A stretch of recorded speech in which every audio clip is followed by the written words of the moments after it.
생활 기록부에 어떻게 적혀 있으면 이 친구는 이게 참 잘 맞겠구나 혹시 이렇게 이야기할 수 있을까요? 뭐 아주 단편적으로 말씀드리면 이제 요즘에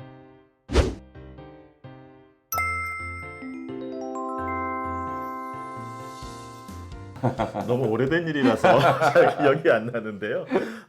사실은 저는 이제 중국어를 선택한 이유는 제가 고등학교 때 그 한문 수업을 굉장히 재미있게 들었어요. 그래서 네, 한자를 보면 굉장히 이렇게 공부를 하고 싶었고 또 그게 이제 갖고 있는 그 어떤 이미지로서의 그런 모습이라든지 또 한자들이 이렇게 연결되면서 말이 되어가는 그런 그 문장들을 보면서 굉장히 재미있게 저는 수업을 들었던 기억이 있거든요.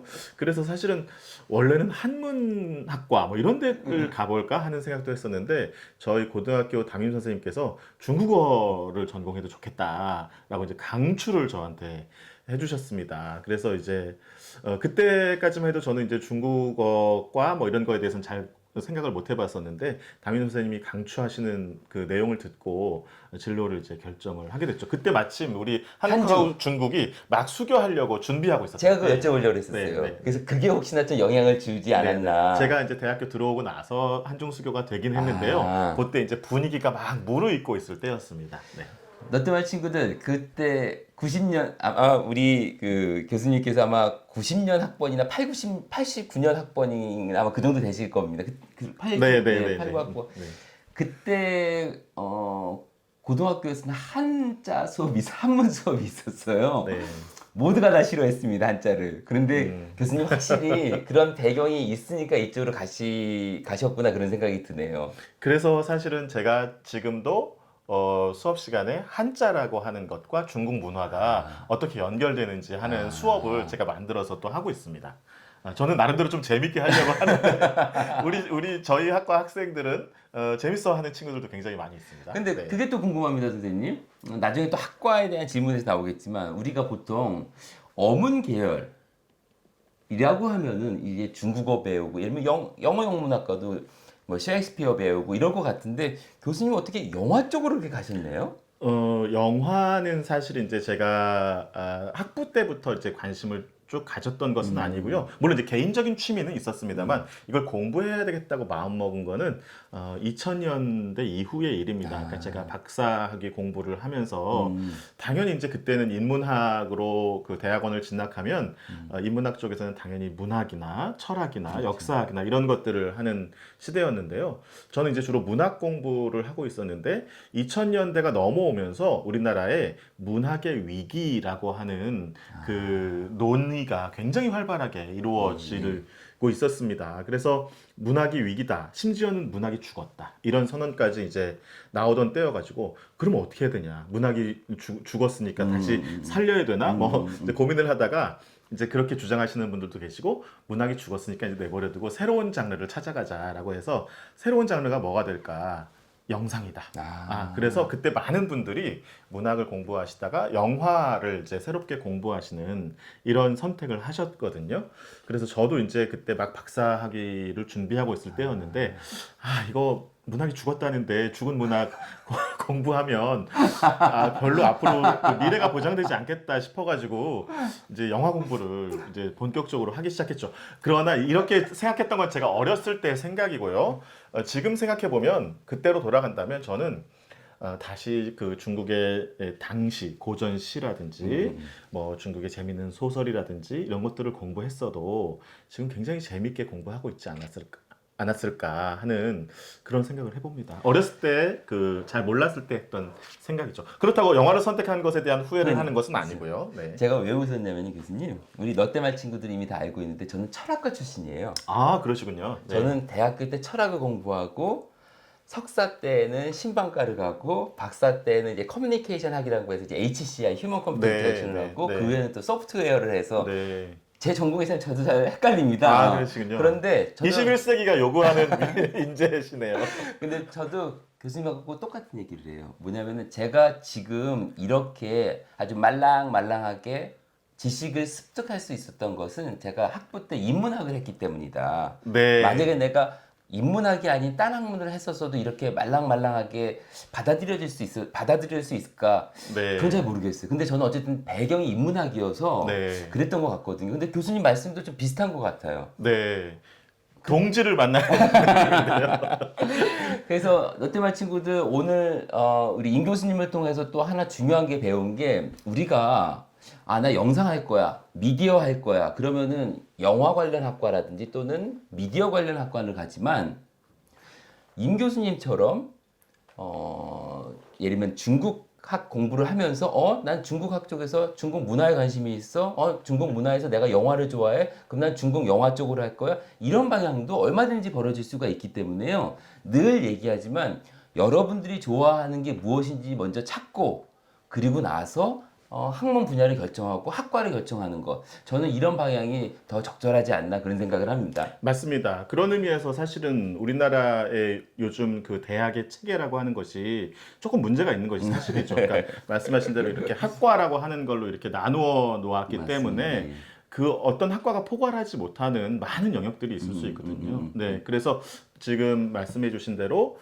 콘텐츠, 내용이 중요하다. 이렇게 좀 말씀을 드리고 싶어요. 컨텐츠 얘기 나왔으니까 제가 교수님 이거 찾아보다 보니까 문화 컨텐츠 관련된 책이 있던데. 네, 또 예, 좀 그 소개해 책인데, 드리겠습니다. 역시 가져왔습니다. 문화 콘텐츠 연구라고 하는 책인데요. 이 책은 좀 따끈따끈하게 올해 3월 달에 금년에? 2021년 3월에 출간을 했습니다. 조금 얇은 책이긴 한데요. 제가 사실 그동안 꽤 오랜 시간 동안 그 조금 공을 들여서 문화 콘텐츠라고 하는 게 우리나라에 들어와서 굉장히 활성화되고 있는데요. 그거를 이제 학문적으로 연구하고 이론 체계를 세우는 분들은 아주 많지는 않아요. 대부분 이제 현장에 대한 연구를 많이 하시고 사례 연구들을 많이 하시는데 좀 이론화 작업을 좀 하고 싶다라고 해가지고 제가 조금 시간을 들여서 쓴 글들을 모은 책입니다. 네. 저는 이 동영상을 통해서 우리 롯데말 친구들 특히나 고등학교에 재학 중이면서 대학을 준비하려는 친구들이 좋은 정보를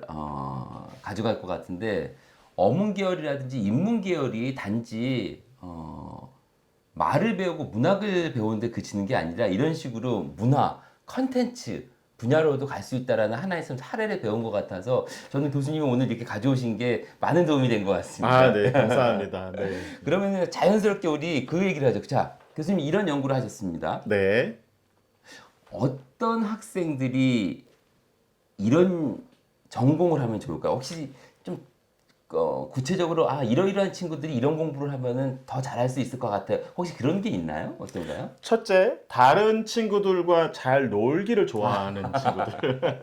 그러니까 문화든 영화든 절대 혼자 할 수 있는 일이 아니거든요. 그러니까 영화를 만들려고 하면 감독이 혼자 영화 찍을 수 없고요. 그렇죠. 배우가 혼자 영화 찍을 수 없습니다. 물론 뭐 극단적인 실험 영화 같은 경우는 뭐 그런 경우가 아주 예외적으로 있을 수 있겠습니다만 사실은 문화든 문화 콘텐츠든 영화든 다 누군가와의 협업을 통해서 공동 작업을 통해서 이루어질 수밖에 없는 일들이거든요.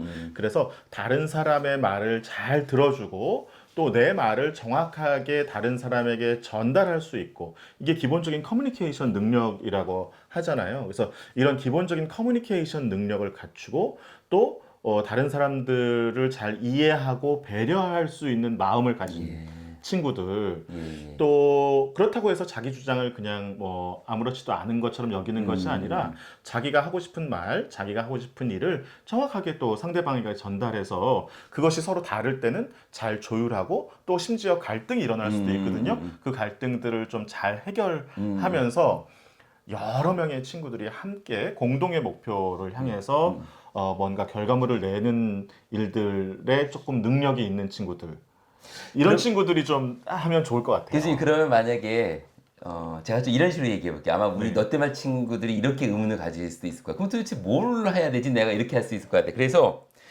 생활 기록부에 어떻게 적혀 있으면 가령 예를 들면은 진로 희망이라든지 창의적 체험 활동 상황이라든지 동아리 활동이라든지 특기 사항이 어떤 활동이 적혀 있으면, 즉 어떤 활동을 했으면은 야, 이 친구는 이게 참 잘 맞겠구나. 혹시 이렇게 이야기할 수 있을까요? 뭐 아주 단편적으로 말씀드리면 이제 요즘에 유튜브 같은 것도 굉장히 그 활성화가 돼 있잖아요. 그래서 유튜브 콘텐츠를 만들어 본다든지 아니면 유튜브 콘텐츠뿐만 아니라 요즘에 이제 오디오 콘텐츠들도 상당히 많이 있습니다. 그래서 오디오 콘텐츠를 만들어 본다든지 아니면 친구들과 함께 공연 활동을 해본다든지 예, 자기가 노래를 잘 부르는 친구면 친구들을 조직해서 무대에서 그런 공연들을 또 해본다든지 어떠한 창의적인 활동을 직접 해보는 것이 중요하겠군요, 그러면. 네, 그렇습니다. 네. 그런데 그런 창의적 활동의 기반에는 반드시 독서가 포함돼야 됩니다.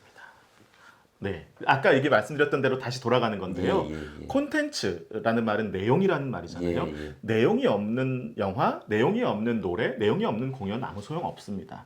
그래서 결국은 책을 통해서 내가 다른 사람들의 상상력을 빌어와서 나의 상상력을 더 키우고 또 그것을 통해서 나의 창의력을 실제로 구현할 수 있는 그런 능력들을 갖추는 게 저는 굉장히 중요하다고 생각해요. 그럼 책 중에서도 어떤 책일까요? 가령 예를 들면 정말 교수님이 쓰셨던 이런 책 물론 당연히 좋겠지만 문화 콘텐츠, 영화, 한류 이런 관련 책을 얘기하시는 건가요? 아닙니다.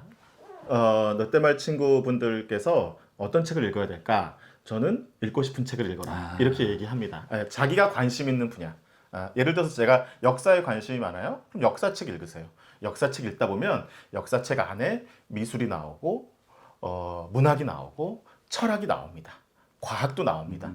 그래서 읽다가 역사책을 읽었는데 과학 이야기가 나오네. 그럼 과학 이야기에 또 재미가 들려요. 그러면 또 과학책을 또 찾아가시면 돼요. 과학책을 읽다가 또 음악 얘기가 나올 수 있어요. 그럼 음악책을 또 찾아가시면 돼요. 그렇게 해서 뭔가 독서라고 하는 것에 대해서 강박관념을 저는 조금 버렸으면 좋겠어요.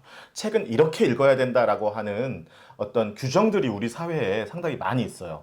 예를 들어서 이런 책을 한 권 사면 1페이지서부터 마지막 페이지까지 다 읽어야 된다. 그러지 않아도 되거든요.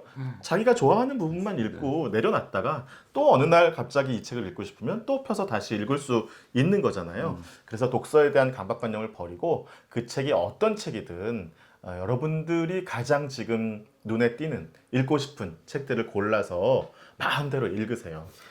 임 교수님께서 말씀하시는 것도 롯데말 선생님이 여러분한테 계속 반복해서 얘기하는 거 똑같은 것 같습니다. 일단 여러분들이 무엇을 좋아하시는지 찾자. 이게 첫 번째.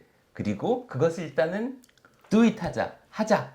그러다 보면은 여러분들이 더 깊이 파야 될 거 또는 더 넓게 가야 될 거 그리고 여러분들이 관심 갖는 거에서 사실은 거기에만 멈춰지지 않거든요. 대학에 들어오면은 임 교수님처럼 영화를 하실 수도 있고 또 다른 무언가를 하실 수 있는 기회가 많기 때문에 제일 중요한 건 일단은 여러분들이 무엇을 좋아하는 사람인지를 파악하는 거 그게 중요할 것 같습니다.